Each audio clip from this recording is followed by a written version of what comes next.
لهذا السر أدعو في يساري وعساري أنا عبد صار فخري ضمن فقري واضطرار قد كفاني علم ربي من سؤالي واختياري فدعائي وابتهالي شاهد لي بافتقاري.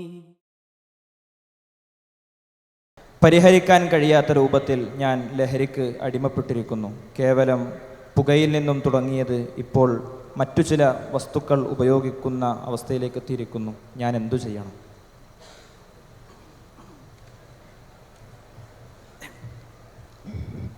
തെറ്റ് ചെയ്യുന്ന ആളുകളൊക്കെ പറയാനുള്ളത് ഒരു തെറ്റല്ലേ, ബാക്കിയൊക്കെ ഞാൻ ശരിയാണല്ലോ ചെയ്യുന്നത് എന്നാണ് സാധാരണഗതിയിൽ പറയാം.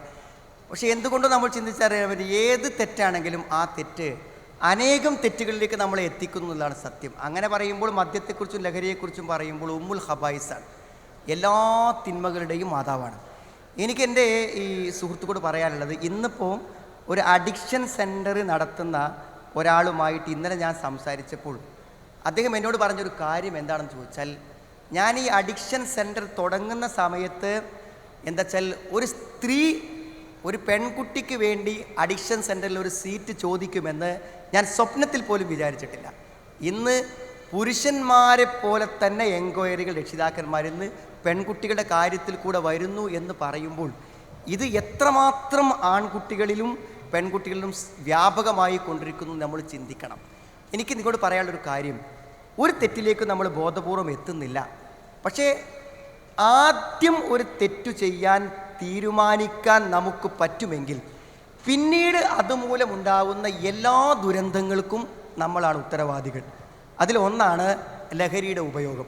ഒരു പക്ഷേ നമ്മൾ ഒന്നിച്ച് കമ്പനിയായിരുന്നു ടൂർ പോകുമ്പോഴോ, അല്ലെങ്കിൽ കോളേജിൽ എന്തെങ്കിലും ഫംഗ്ഷനുകൾ ഉണ്ടാകുമ്പോഴോ, അല്ലെങ്കിൽ ഒരു കല്യാണത്തിൻ്റെ തലേന്നാളോ ഒരു കമ്പനിക്ക് വേണ്ടി ഒരു പ്രാവശ്യം, ഒരൊറ്റ പ്രാവശ്യം ഇനി ഇല്ല എന്ന നിലക്കു തന്നെ തീരുമാനിച്ച് ആദ്യത്തെ ഒരു പ്രാവശ്യത്തെ ഉപയോഗമാണ് നമ്മുടെ പല സുഹൃത്തുക്കളെയും ഈ മദ്യത്തിലേക്ക് എത്തിച്ചത് നമ്മൾ അറിയണം.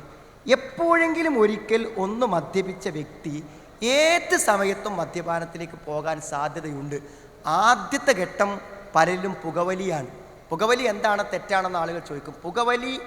പുകവലിക്കുന്നതോട് കൂടെ തന്നെ ലഹരിയുടെ ഒരു പുതിയ ലോകത്തേക്ക് അവൻ പതുക്കെ പ്രവേശിക്കുകയാണ് ചെയ്യുന്നത്. അത് പിന്നെന്താണെന്ന് വിചാരിച്ചാൽ അധികവും കഞ്ചാവിലേക്കാണ് എത്തൽ. അത് ഉപയോഗിക്കുന്ന സംശയം ഡി അഡിക്ഷൻ സെൻറ്ററിൽ കൊണ്ടുപോയാൽ പോലും അവർ സ്വീകരിക്കൂല. അത്രമാത്രം പ്രശ്നമാണ് കഞ്ചാവ് ഉപയോഗിക്കുന്നവൻ്റെ പ്രശ്നങ്ങളെന്ന് പറഞ്ഞാൽ. അതുകൊണ്ട് എനിക്ക് നിങ്ങളോട് പറയാനുള്ളത്, ഇതൊരു വലിയ അഡിക്ഷനാണ്. നിങ്ങൾ ആരെങ്കിലും അത്തരം തിന്മകളിൽ പെട്ടുപോകുന്ന ആളുകളുണ്ടെങ്കിൽ അവർ മനസ്സിലാക്കുക, ലഹരിയോട് കൂടെ അള്ളാഹുവിലേക്ക് എത്തുന്ന ഒരാൾ മുദ്മിനുൽ ഖംർ സ്വർഗത്തിലില്ല. സ്വർഗല്ല, ശരിക്കും മനസ്സിലാച്ചു, സ്വർഗല്ല സുഹൃത്തുക്കൾ. അടുത്ത ഘട്ടങ്ങൾ അതിൻ്റേതാണ്.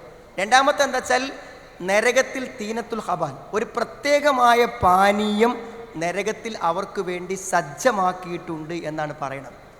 മദ്യപിക്കുന്ന ഒരു വ്യക്തി എന്ന് മദ്യപാനം തുടങ്ങിയോ, ജീവിതത്തിൽ ഒരു നേർരേഖയിലൂടെ പോകുന്ന ഒരു വ്യക്തി ഡൈവേർട്ട് ചെയ്യുന്ന ദിവസമാണ് ലഹരി ഉപയോഗിക്കുന്ന ആദ്യ ദിനം. നമ്മളൊരു നേർരേഖയിലൂടെ അങ്ങനെ പോവുകയാണ്. ഈ പോക്ക് അങ്ങനെ പോകാം നമുക്ക്. നമ്മളെ വിദ്യാഭ്യാസം കഴിയും, അതേമാതിരി വിവാഹം നടക്കും, കുടുംബജീവിതം അങ്ങനെ മുന്നോട്ട് പോകും. എപ്പോഴാണോ ഒരാൾ ലഹരിയിലേക്ക് തിരിഞ്ഞത് ആ നിമിഷം അയാൾ ജീവിതത്തിന് വഴിമാറി നടക്കാൻ, പിന്നെ അയാളുടെ പഠനവും വിവാഹവും മാതാപിതാക്കളുമായുള്ള ബന്ധവും ഭാവിയും ആരോഗ്യവും എല്ലാം നശിക്കുന്ന ഒരു സ്ഥിതിവിശേഷത്തിലേക്ക് എത്തും. അതുകൊണ്ട് ഒരു കാരണവശാലും ഖംർ എന്ന് പറഞ്ഞാൽ തന്നെ നമ്മുടെ ബുദ്ധിയെ മൂടിക്കളയുന്നതാണ്. അതുകൊണ്ട് അത് ഏതായിരുന്നാലും, പലപ്പോഴും ഹൈസ്കൂൾ തലത്തിലേക്കുള്ള കുട്ടികൾ ഉപയോഗിക്കുന്ന വസ്തുക്കളെക്കുറിച്ച് കേട്ടപ്പം ഞെട്ടിപ്പോയി. ചെറിയ ചില വസ്തുക്കളുടെ സ്മെല്ലുകൾ എടുക്കുക, സാധാരണ ഉപയോഗിക്കുന്ന ചില മരുന്നുകൾ അധികമായി വാങ്ങി കഴിക്കുക, ഈ പ്രകൃതിയിൽ കാണുന്ന ചില വസ്തുക്കൾ അവരുപയോഗിക്കുക, ഇങ്ങനെയൊക്കെയും വ്യത്യസ്തമായ തലങ്ങളിലൂടെ ലഹരിയെ പരീക്ഷിക്കുന്നവരുള്ളത് കൊണ്ട് ഏതൊരു വ്യക്തിയും എന്തെങ്കിലും ഒരിക്കൽ അറിയാതെ ഇതിലേക്ക് എത്താൻ സാധ്യതയുണ്ട്. അതുകൊണ്ട് നമ്മൾ വളരെ സൂക്ഷിക്കണം. എല്ലാ തിന്മകളുടെയും മാതാവായ സ്വർഗം നഷ്ടപ്പെടുത്തി കളയുന്ന നരകത്തിലേക്ക് എത്തിക്കുന്ന അഡിക്ഷനാണ്. ആർക്കെങ്കിലും അതിൽ പെട്ടുപോയിട്ടുണ്ടെങ്കിൽ നിങ്ങൾക്ക് ഏത് നിമിഷവും അതിന് പോരാൻ പറ്റും.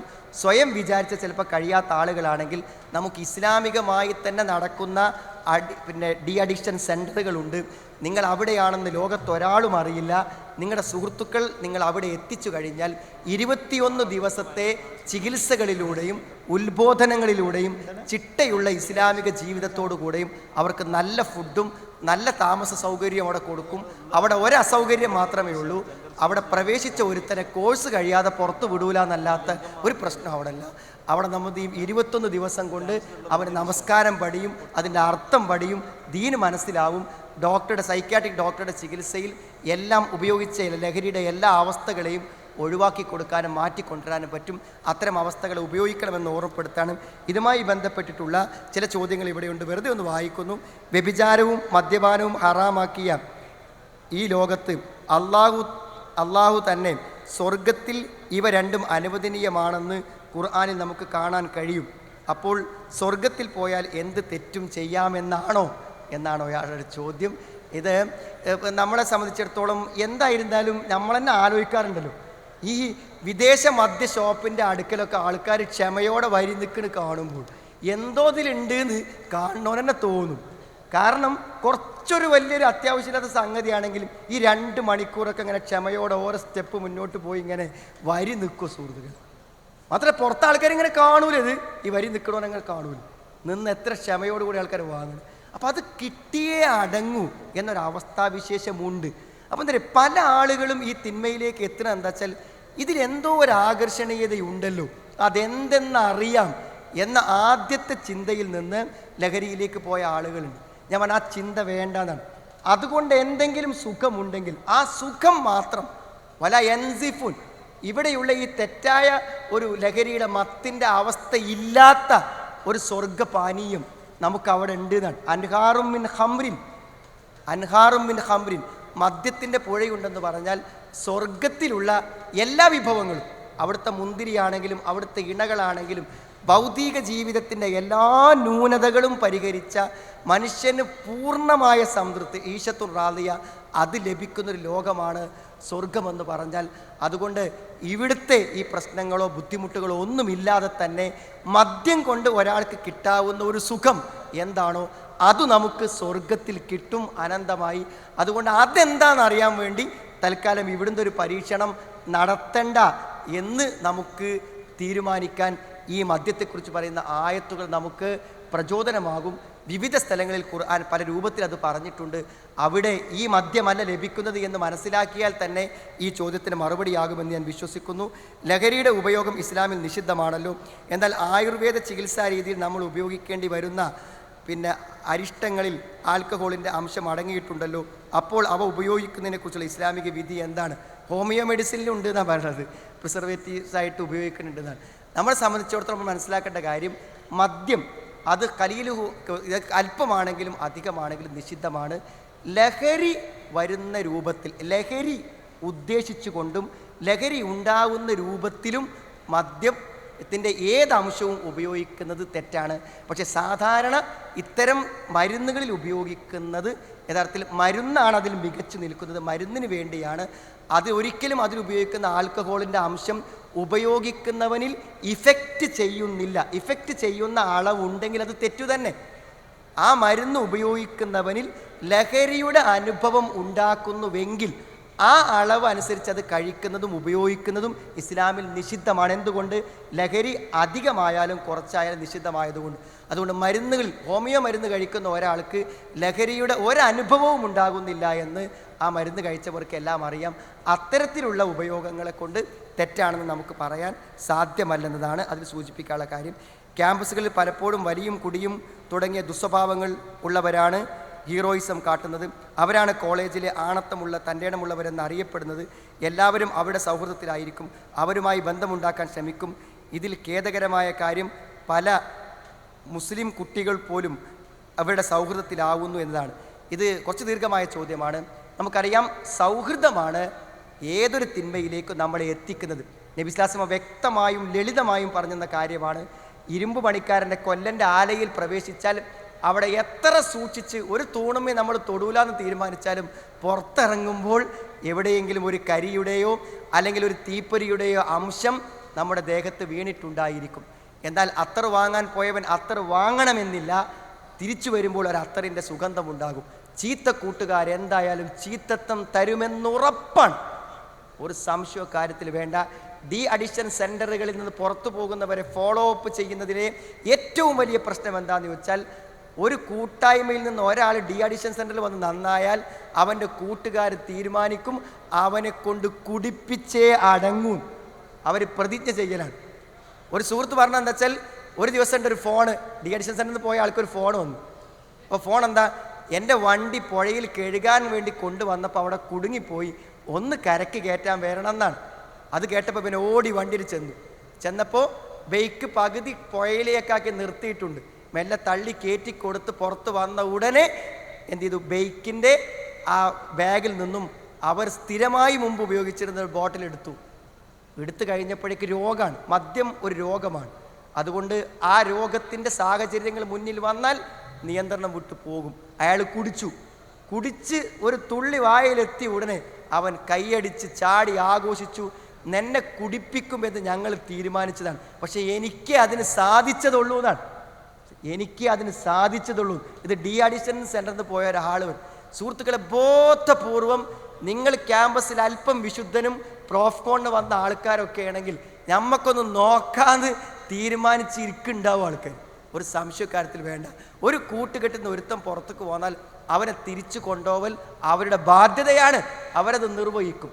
തിന്മയുമായി കൂട്ടുകൂടുമ്പോൾ ആ തിന്മയിൽ നിന്ന് മാത്രം ഞാൻ മാറി നിൽക്കും, സൗഹൃദം മാത്രമുള്ളൂ എന്ന് വിചാരിച്ചിട്ട് കാര്യമില്ല. ഒരു മദ്യപാനിയും നമ്മുടെ സുഹൃത്താവരുത്. മദ്യപാനികളുമായുള്ള ബന്ധം നമ്മളെ മദ്യത്തിലേക്ക് എത്തിക്കുമെന്ന കാര്യത്തിൽ സംശയിക്കേണ്ടതില്ല എന്നാണ് തോന്നുന്നത്.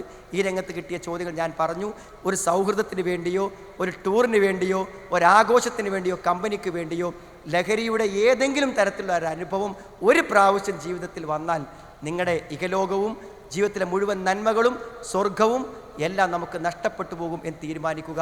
ഇന്നമൽ ഖംറു വൽ മൈസിറു വൽ അൻസാബു വൽ അസ്ലാം റിജ്സും മിൻ അമലി ശൈത്താൻ ഫജ്തനിബൂഹു. നിങ്ങളത് ഉപേക്ഷിച്ച് കൊള്ളണം. പടച്ചോൻ പറഞ്ഞതാണ്. ഉപേക്ഷിച്ചിട്ടില്ലെങ്കിൽ ആ ആളുകളെ എന്തു ചെയ്യണം എന്ന കാര്യത്തിൽ ലോകത്തിൻ്റെ സൃഷ്ടാവായ അള്ളാഹുവിന് തീരുമാനമുണ്ട്. താക്കീതുകളും അള്ളാഹുവിൻ്റെ ഉത്ബോധനങ്ങളും സ്വീകരിക്കുന്നതാണ് ആരോഗ്യകരം. ട്രാൻസ്ജെൻഡറിസം ഇസ്ലാമിക വീക്ഷണത്തിൽ അവരുടെ വൈവാഹിക ജീവിതം ചിലർ ജന്മന ട്രാൻസ്ജെൻഡർ പോലെയാണ്, ലൈക്ക് ഹിജഡ. അങ്ങനെ ഈ വിഷയത്തിൽ അവർ ജീവിച്ച് ജീവിത രീതി മാറ്റി ശരീരം മാറ്റി മറിക്കുകയല്ല, മറിച്ച് അവർ ജന്മന തെറ്റ് ചെയ്യുകയല്ല. അവർ ജനിച്ചപ്പോൾ മുതൽ ഇങ്ങനെയാണ്. ഈ വിഷയത്തിൽ ജെൻഡർ ചേഞ്ച് ചെയ്യുന്നതിലുള്ള ഇസ്ലാമിക വിവക്ഷ എന്ത്? ഇത്തരക്കാരെ മാരേജ് ചെയ്യാൻ ആരും തയ്യാറല്ല. അപ്പോൾ ഇതിലുള്ള ഇസ്ലാമിക കാഴ്ചപ്പാടെന്ത്? അവർക്ക് ഇസ്ലാമിലുള്ള സ്ഥാനം എന്ത്? അവർക്കും കാണില്ലേ സെക്ഷൽ ലൈഫിനോട് താല്പര്യം? അത്തരക്കാരെ പറ്റി പറയാമോ? അസ്സലാമു അലൈക്കും. സുഹൃത്തുക്കളെ, ചോദ്യം ശ്രദ്ധിച്ചിട്ടുണ്ടാകും. നേരത്തെ ഭിന്നലിംഗക്കാരാണ് എന്ന് പറയാൻ പുറത്ത് ഒരാൾക്ക് മടിയായിരുന്നു. ഇന്ന് അത്തരം ആളുകൾക്ക് പ്രത്യേക സംഘടനകൾ വരെയുണ്ട്. ഗവൺമെൻറ് അവർക്ക് വേണ്ടി പ്രത്യേകം പ്രൊമോട്ടർമാരെ വെക്കുകയും അവർക്ക് വേണ്ടി കേന്ദ്രങ്ങൾ തുടങ്ങുകയും അവരുടെ കാര്യങ്ങൾ ശ്രദ്ധിക്കാൻ വേണ്ടി ആളുകളെ നിശ്ചയിക്കുകയുമൊക്കെ ചെയ്തിട്ടുണ്ട്. അതുകൊണ്ട് തന്നെ ഞാനൊരു ഭിന്നലിംഗക്കാരനാണ് എന്ന് പറയാൻ ഒരല്പം മടിയുണ്ടായിരുന്ന സ്ഥാനത്ത് നിന്ന് കുറച്ച് ഗർവോടുകൂടി പറയുന്ന ഒരവസ്ഥയിലേക്ക്, ആളുകളുടെ മുന്നിലേക്ക് പ്രത്യക്ഷപ്പെട്ടു വരുന്ന ഒരവസ്ഥയിലേക്ക്, വലിയ പരസ്യങ്ങളിൽ വരെ അത്തരം ആളുകൾ പ്രത്യക്ഷപ്പെടുന്ന രൂപങ്ങളൊക്കെ ഉണ്ട്. ഇവിടെ നമ്മൾ മനസ്സിലാക്കേണ്ടത്, ഇത്തരം ആളുകളുടെ വിവാഹം എങ്ങനെ, പലപ്പോഴും ക്യാമ്പസുകളിൽ ഇത്തരം ആളുകളുടെ കൂട്ടായ്മയുണ്ടാവുകയും ഈ രൂപത്തിൽ ചിന്തിക്കുന്നവർ ഒരുമിച്ച് കൂടുകയുമൊക്കെ ചെയ്യുന്നുണ്ട്. അവർക്കും വേണ്ടേ ഒരു വിവാഹ ജീവിതം എന്നൊക്കെയാണ് ചോദ്യത്തിൻ്റെ അടിസ്ഥാനം. ഇസ്ലാമിൽ കൃത്യമായി ഇത്തരം ആളുകളെ വേർതിരിച്ച് തന്നെ ചർച്ച ചെയ്യുകയും പഠിപ്പിക്കുകയും ചെയ്തിട്ടുണ്ട്. ഒരാൾ സ്വന്തം ലിംഗക്കാരോട് ആഭിമുഖ്യം കാണിക്കുന്നവനാണ്, മനസ്സുകൊണ്ട് ആഭിമുഖ്യം കാണിക്കുന്ന ആണാണെങ്കിൽ സ്ത്രീകളോട് യാതൊരു ആഗ്രഹവുമില്ല അവരുമായി കൂടെ ഇരിക്കാനോ, അല്ലെങ്കിൽ ഒരു സ്ത്രീയോട് പുരുഷനുണ്ടാകുന്ന ഒരു വികാരവുമില്ല. എന്നാൽ പുരുഷന്മാരോടുണ്ട് താനും.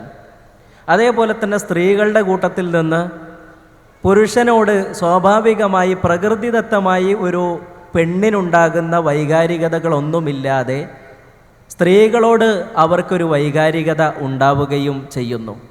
ഇത്തരം ആളുകൾ സത്യത്തിൽ അത് വെറും ഒരു മാനസികമായി ശാരീരികമായി പ്രശ്നങ്ങളൊന്നുമില്ലാത്തവരാണ് എങ്കിൽ അതിന് മാനസികമായ കൗൺസിലിങ്ങിലൂടെയും അതേപോലെ തന്നെ മറ്റു പരിഹാരങ്ങളും കണ്ടെത്തുക മാത്രമാണ് ചെയ്യാൻ പറ്റുക.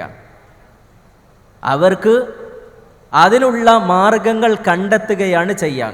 എന്നാൽ ശാരീരികമായിട്ട് തന്നെ ഒന്നിലധികം ലിംഗമുള്ള പുരുഷൻ്റെ ശരീരവും സ്ത്രീയുടെ ലൈംഗിക അവയവങ്ങളുമുള്ള, സ്ത്രീയുടെ ശരീരവും പുരുഷൻ്റെ ലൈംഗിക അവയവവുമുള്ള ഇത്തരമൊക്കെ ആളുകളാണ് എങ്കിൽ അവർക്ക് ആധുനികമായ ചികിത്സാ സൗകര്യങ്ങളിലൂടെയും വൈദ്യശാസ്ത്രത്തിലൂടെയുമൊക്കെ ലിംഗമാറ്റ ശാസ്ത്രക്രിയ നടത്തി അവരുടെ ശരീരത്തോട് ഏറ്റവും യോജിക്കുന്ന ഒരു വിഭാഗത്തിലേക്ക് ചേരാവുന്നതാണ്. ഇസ്ലാമിക കർമ്മശാസ്ത്രത്തിൽ ഇവർക്ക് പ്രത്യേകമായ നിയമങ്ങളുണ്ട്. ഇവരെ ആരുടെ കൂടെയാണ് ചേർക്കേണ്ടത് എന്നും അവർക്കുള്ള അനന്തരാവകാശ നിയമങ്ങളിൽ എത്രയാണ് അവർക്ക് നീക്കിവെക്കേണ്ടത്. പുരുഷനും സ്ത്രീക്കും ഇസ്ലാമികമായ അനന്തരാവകാശ നിയമങ്ങൾ വ്യത്യസ്തമാണ്. എന്നാൽ പുരുഷനുമല്ല സ്ത്രീയുമല്ല രണ്ടും വേർതിരിക്കാൻ കഴിയാത്ത ആളാണ് എങ്കിൽ അവർക്ക് എത്ര കൃത്യമായി ഇസ്ലാമിക നിയമങ്ങളുണ്ട്.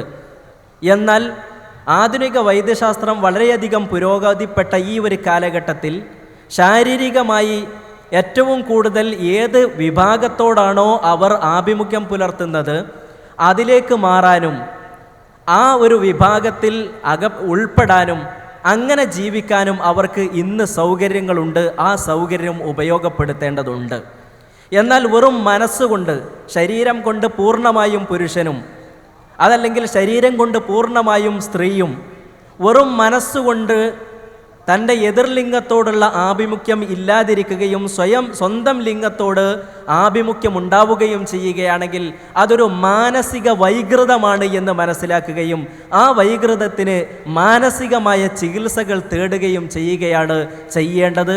ആ രൂപത്തിലാണ് ആ വിഷയം പരിഹരിക്കേണ്ടത് എന്ന് മാത്രം സൂചിപ്പിക്കുന്നു. സയാൻ, ഞാൻ കോഴിക്കോട്ടാണ്, കോയമ്പത്തൂരിലാണ് പഠിക്കുന്നത്. ഞാൻ മഹലിലൊരു പള്ളിയേ ഉള്ളൂ, കോയമ്പത്തൂരിൻ്റെ വീട്ടിൻ്റെ റൂമിൻ്റെ അടുത്ത് ഒരു പള്ളിയേ ഉള്ളൂ. അപ്പം അവിടെ ഇമാമ് ഷിർക്ക് ചെയ്യുന്നത് ഞാൻ കണ്ടിട്ടുണ്ട്. അപ്പോൾ ഞാൻ പിന്നെ അതിൻ്റെ ശേഷം വീട്ടിലും പിന്നെ ദൂരെയുള്ള പള്ളിയിലേക്കുമായി. ഒരു ദിവസം മഗ്രിബ് ടൈമിൽ കള്ളാവുന്നുള്ളതിൽ ഞാൻ പള്ളിയിൽ കയറി. അങ്ങനെ നിസ്കാരം കഴിഞ്ഞപ്പോൾ തന്നെ ഇമാമ് തിരിഞ്ഞ് നോക്കിയിട്ട് പറഞ്ഞു, 2 പേരേ ഉള്ളൂ ആ ജമാത്തിൽ, ഞാനും എൻ്റെ ഫ്രണ്ടും മാത്രമേ ഉള്ളൂ, കൂടെ ഇമാമും 2 അല്ല 3 പേര്. അങ്ങനെ തിരിഞ്ഞിട്ട് പറഞ്ഞു എന്നോട്, ഇനി നാളെ മുതൽ സുബൈ മുതൽ വരാൻ പറ്റുമോയെന്ന്. അത് കേട്ടപ്പോൾ ഡയറക്റ്റ് ഫീലായി. പക്ഷെ എനിക്കറിയാം ഇമാമ് ഷിർക്ക് ചെയ്യുന്നുണ്ടെന്ന്. അതുകൊണ്ട് പിന്നെ അതിന് ശേഷം ഒരു മാസം ഇന്നലെ വരെ പോയിട്ടുണ്ട് ആ പള്ളിയിൽ തന്നെ. കാരണം ജമാഅത്ത് ഇമാമ് കാത്തു നിൽക്കലാണ്. അപ്പോൾ ഇനി എന്താ ചെയ്യേണ്ടതെന്ന് അറിയണം.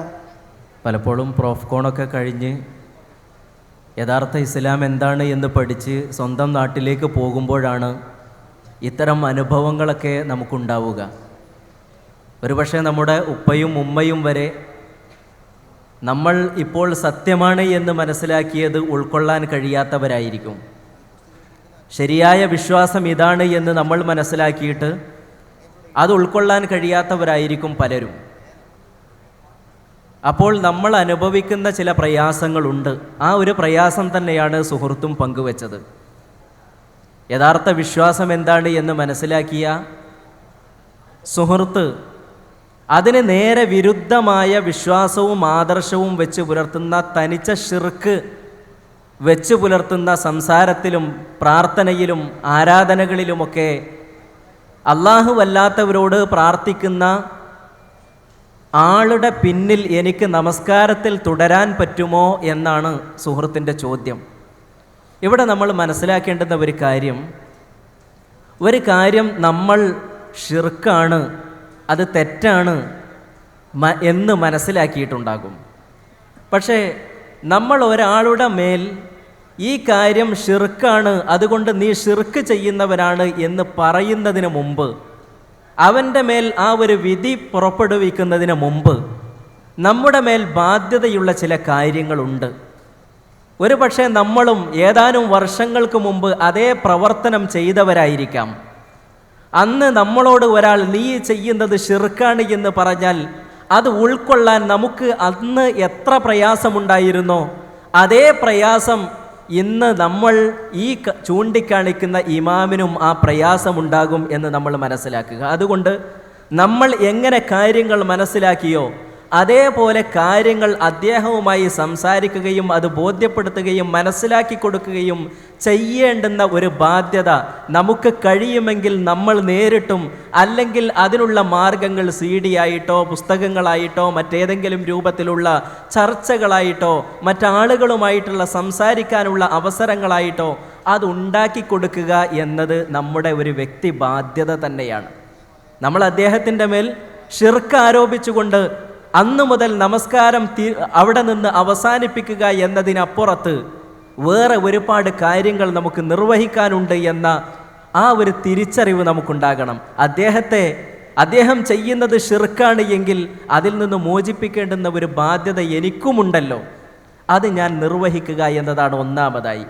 അത് എന്നെക്കൊണ്ട് കഴിയുന്ന രൂപത്തിൽ ഞാൻ നിർവഹിച്ച് അത് അദ്ദേഹത്തിന് ബോധ്യപ്പെട്ടിട്ടുണ്ട് എന്ന് എനിക്കും ഏതാണ്ട് ബോധ്യമാകുന്ന ഒരു ഘട്ടത്തിൽ അദ്ദേഹം അതിൽ തന്നെ ഉറച്ചു നിൽക്കുകയും അതിൽ നിന്ന് ഒരു മാറ്റവും വരുത്താൻ തയ്യാറാകാതിരിക്കുകയും ചെയ്യുകയാണെങ്കിൽ അപ്പോൾ എനിക്ക് തീരുമാനിക്കാം എൻ്റെ സ്വന്തം വിഷയത്തിൽ ഇനി ഞാൻ അദ്ദേഹത്തെ പിന്തുടരുന്നില്ല. അപ്പോഴും ഞാൻ അദ്ദേഹത്തിൻ്റെ മേൽ ഷിർക്ക് ആരോപിക്കുകയല്ല, അദ്ദേഹം മുശ്രിക്കാണ് എന്ന് പറയല്ല, മറിച്ച് എനിക്ക് അദ്ദേഹത്തിൻ്റെ പ്രവർത്തനങ്ങളിൽ ഷിർക്കുണ്ട് എന്ന് ബോധ്യപ്പെട്ടിട്ടുണ്ട്, അതുകൊണ്ട് ഞാൻ അദ്ദേഹത്തിൻ്റെ പിന്നിൽ നമസ്കരിക്കുന്നതിൽ നിന്ന് മാറി നിൽക്കുന്നു എന്ന് നമുക്ക് വ്യക്തിപരമായി തീരുമാനിക്കാം. അതല്ലാതെ ഒരാൾ ചെയ്യുന്ന കാര്യം അത് ഷിർക്കാണ് എന്ന് നമുക്ക് തോന്നുക അല്ലെങ്കിൽ നമുക്കത് അറിയുക എന്നത് കൊണ്ട് മാത്രം നമസ്കാരം അദ്ദേഹത്തിൻ്റെ പിന്നിൽ ഒഴിവാക്കാൻ, അത്തരം പള്ളികളിൽ നിന്ന് നമസ്കാരം ഒഴിവാക്കാൻ ഒരു അവകാശം നമുക്കില്ല എന്ന് നമ്മൾ മനസ്സിലാക്കുക. പ്രത്യേകിച്ച് നമ്മൾ അറിയേണ്ടത് മുസ്ലിമായി അറിയപ്പെടുന്ന ഏത് വിഭാഗത്തിൽപ്പെട്ടവരാണ് എങ്കിലും, അത് സുന്നിയാകട്ടെ മുജാഹിദാകട്ടെ ജമാഅത്താകട്ടെ മറ്റേതെങ്കിലും വിഭാഗങ്ങളാകട്ടെ, പൊതുവെ നമ്മൾ മുസ്ലിമായി കണക്കാക്കുന്ന ആരുടെ പിന്നിലും നമുക്ക് നമസ്കരിക്കാം അവരെ പിന്തുടർന്നുകൊണ്ട്. എന്നാൽ നമുക്ക് പൂർണ്ണമായി ബോധ്യപ്പെടുകയാണ് അദ്ദേഹം ഷിർക്ക് ചെയ്യുന്ന ആളാണ് എന്ന്, നമ്മളത് അദ്ദേഹത്തെ മനസ്സിലാക്കി കൊടുക്കാൻ ശ്രമിക്കുകയും ചെയ്തിട്ടും അതിൽ നിന്നും അദ്ദേഹം പിന്തിരിയാൻ തയ്യാറല്ല എന്ന് കാണുന്ന സമയത്ത് നമ്മുടെ വ്യക്തിപരമായ വിഷയത്തിൽ നമുക്ക് തീരുമാനമെടുക്കാം. അദ്ദേഹത്തിൻ്റെ പിന്നിൽ നമസ്കരിക്കുന്നത് നമുക്ക് ഒഴിവാക്കാൻ വേണ്ടി തീരുമാനിക്കാം. എന്നല്ലാതെ അപ്പോഴേക്കും അദ്ദേഹം മുശ്രിക്കാണ് എന്ന് വിധി എഴുതാൻ പാടില്ല എന്നുകൂടി ഒരാൾ മുശ്രിക്കാണ് എന്ന് പറയുമ്പോൾ അല്ലെങ്കിൽ ഷിർക്കാണ് എന്ന് പറയുമ്പോൾ അതുമായി ബന്ധപ്പെട്ട് ഒരുപാട് കാര്യങ്ങൾ കടന്നു വരുന്നുണ്ട് എന്നുകൂടി നമ്മൾ മനസ്സിലാക്കുക. വെറും നമസ്കാരത്തിൽ നിന്ന് ഒഴിഞ്ഞു നിൽക്കുക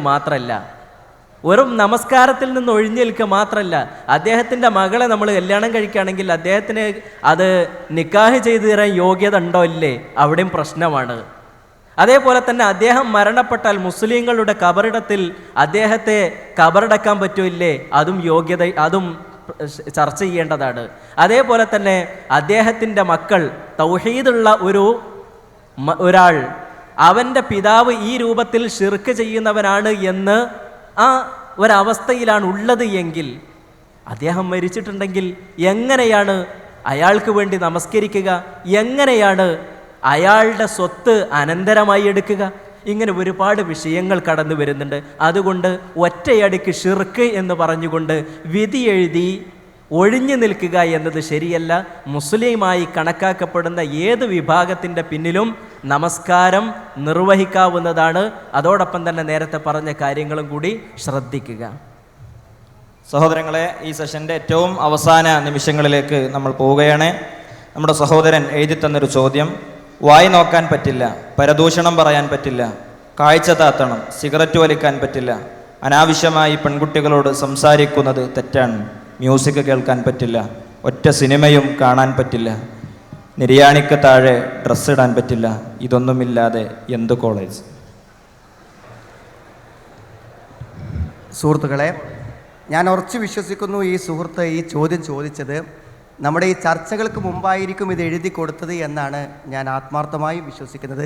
അങ്ങനെയാകട്ടെ എന്ന് എൻ്റെ മനസ്സ് പ്രാർത്ഥിക്കുകയും ചെയ്യുന്നു. യഥാർത്ഥത്തിൽ ഈ ചോദ്യത്തിൽ ഒരു അന്വേഷണത്തിൻ്റെയും അറിവിനും അപ്പുറം ഒരു പരിഹാസമുണ്ട് എന്ന കാര്യം ഉറപ്പാണ്.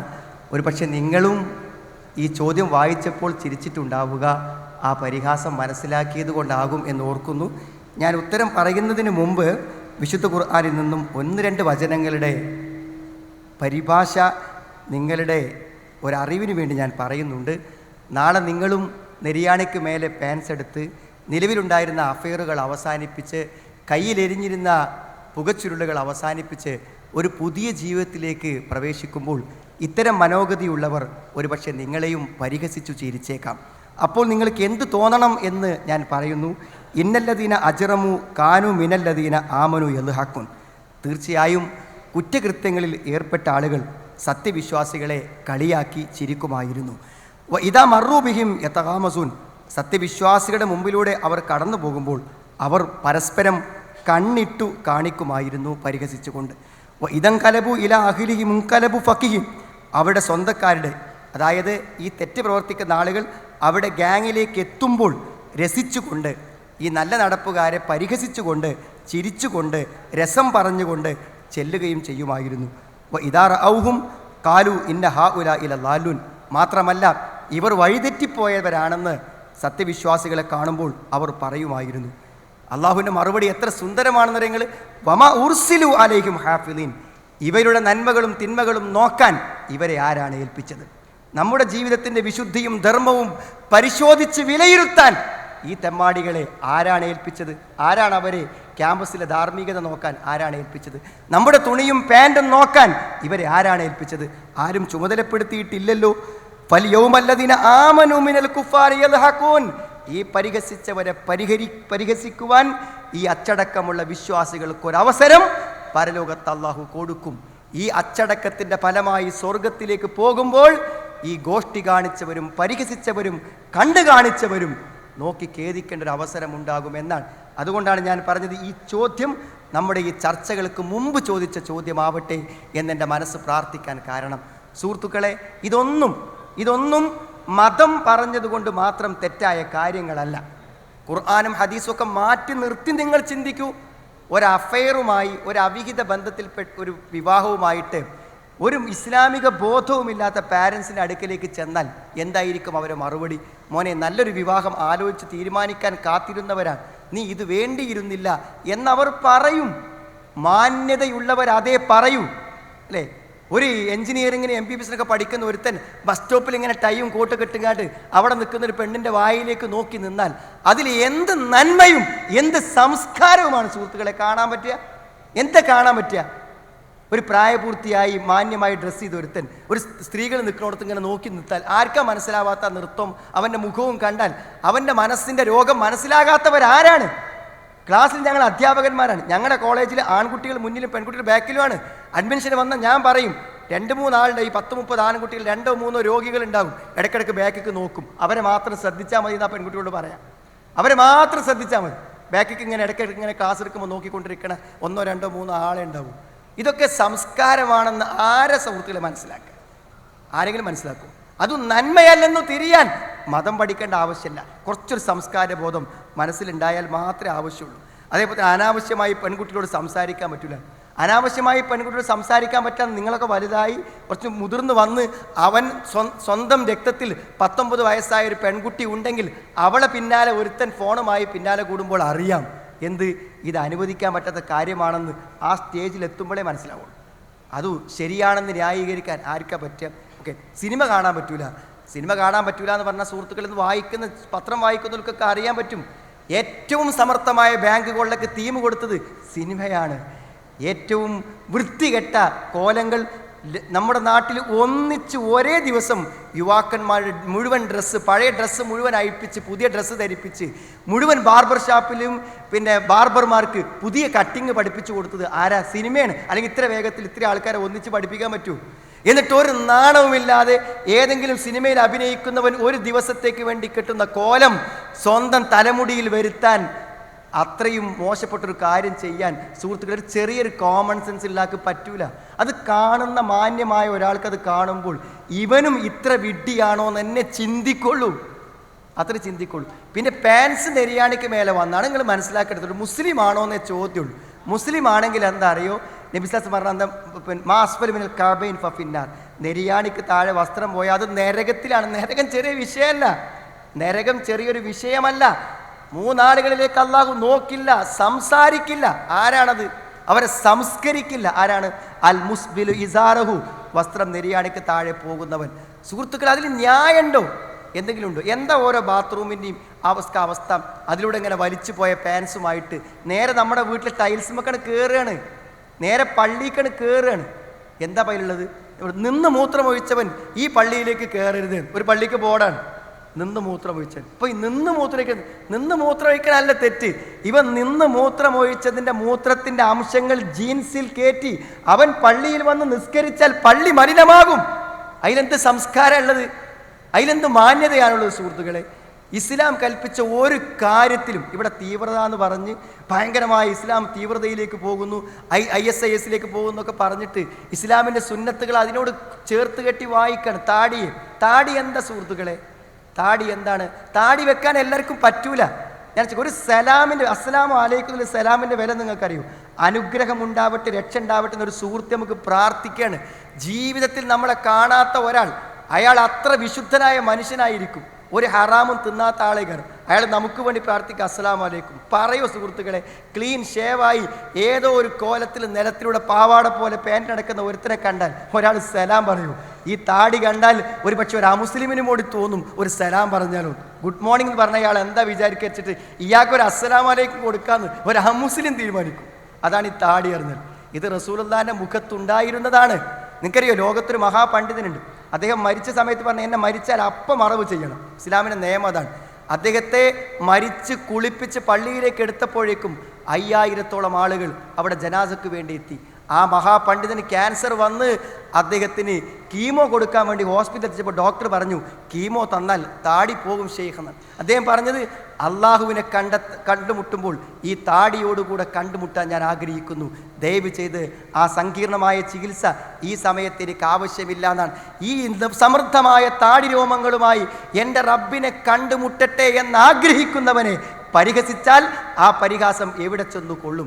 താടി വെക്കണോ നമുക്ക് തീരുമാനിക്കാം. പക്ഷേ താടി വെച്ച ഇസ്ലാമിൻ്റെ ഒരു ചിഹ്നത്തെ, പ്രവാചകന്റെ മുഖത്തെ പരിഹസിച്ചാൽ ആ പരിഹാസം ഏത് അമീർ നടത്തിയാലും ഏത് സംഘടനയുടെ അപ്പോസ്തലന്മാർ നടത്തിയാലും ആ പരിഹാസം അവൻ്റെ നെഞ്ചത്തേക്കും പരലോകത്തേക്കും തിരിച്ചു വരുമെന്ന് ഉറപ്പാണ്. സുഹൃത്തുക്കളെ, വായ നോക്കരുതെന്ന് പറഞ്ഞത്, ഇസ്ലാമിൻ്റെ വേഷം ധരിക്കണമെന്ന് പറഞ്ഞതൊക്കെ നമ്മുടെ നന്മയ്ക്ക് വേണ്ടിയാണ്. പെൺകുട്ടികളോട് നമുക്ക് അവസാനമായി പറയാം, സഹോദരിമാരെ, ഇസ്ലാമിനൊരു വസ്ത്രമുണ്ട്, അത് ഖുർആൻ ഡിഫൈൻ ചെയ്തിട്ടുണ്ട്. ആ വസ്ത്രം മാത്രമേ നിങ്ങൾ ധരിക്കാവൂ. സ്ത്രീകളുടെ വസ്ത്രത്തിന് 3 കണ്ടീഷനുകളുണ്ട്. ഒന്ന്, ഇടുങ്ങിയതാവരുത്. ലെഗിൻസാണ് ധരിക്കുന്നത്. കാല് ശരിക്കും ഒരു വസ്ത്രം ധരിച്ചില്ലെങ്കിൽ പോലും അത്ര ആഭാസകരമല്ല, അത്രയും മോശപ്പെട്ട കളർ ഡ്രസ്സുകളാണ്, ബനിയൻ ക്ലോത്തുകളാണ് ദേഹത്തോട് ചേർന്ന് ധരിക്കുക. അതിന് ഡ്രസ്സ് എന്ന് പറയാൻ പറ്റുമോ? അതിന് മറച്ചു എന്ന് പറയാൻ പറ്റുമോ? ദേഹത്തൊട്ടിച്ചേർന്ന വസ്ത്രം ഇസ്ലാമിക ഡ്രസ്സാവില്ല. പൂർണ്ണമായി മറഞ്ഞിരിക്കണം. കഴുത്തിൻ്റെ ഭാഗങ്ങൾ, ശരീരത്തിൻ്റെ ഭാഗങ്ങൾ കാണുന്ന ഡ്രസ്സ് ഇസ്ലാമിൻ്റെ വസ്ത്രം അല്ല. സുതാര്യമായ വസ്ത്രം, ഉള്ളിലെ അടിവസ്ത്രങ്ങൾ കാണുന്ന രൂപത്തിൽ നേരിയ വസ്ത്രങ്ങൾ ഇസ്ലാമിൻ്റെ ഡ്രസ്സല്ല. അല്ലായു ഉദൈന, ഉപദ്രവിക്കപ്പെടാതിരിക്കാൻ, സ്ത്രീ സുരക്ഷയ്ക്ക് വേണ്ടി ഇസ്ലാം നിർദ്ദേശിച്ച കാര്യം. അങ്ങാടിയിലും ബസ് സ്റ്റോപ്പിലും കാമവെറിയന്മാർ കയറിപ്പിടിക്കാനും പീഡന കഥകൾ പത്രങ്ങൾക്ക് ലഭിക്കാതിരിക്കുവാനും ഇസ്ലാം നിശ്ചയിച്ച മാർഗമാണ് ഈ വേഷവിധാനങ്ങൾ. പുരുഷൻ്റെ വേഷം ഇസ്ലാമികമാകുന്നത് അവൻ്റെ സുരക്ഷിതത്വത്തിനും അവൻ്റെ നന്മക്കും ഒരു മുസ്ലിമായ ഐഡൻറ്റിറ്റി കാത്തു സൂക്ഷിക്കാനും നന്നാകും. സ്ത്രീകൾക്കും സുരക്ഷത്തിന് അതാ നല്ലത്. അതുകൊണ്ട് സുഹൃത്തുക്കളെ, ഇവിടെ ചർച്ച ചെയ്തതൊക്കെ ഒരു മനുഷ്യൻ്റെ ജീവിതത്തിൽ ഉണ്ടാവേണ്ട സാമാന്യ മര്യാദകളാണ്. അത്തരം നന്മകളാണ് മഅറൂഫ്. അതിനെ മതം അംഗീകരിച്ച് പഠിപ്പിച്ചു എന്ന് മാത്രം. മതം പറയുമ്പോൾ മാത്രം അത് തെറ്റാവുന്നത് എങ്ങനെയാണ്?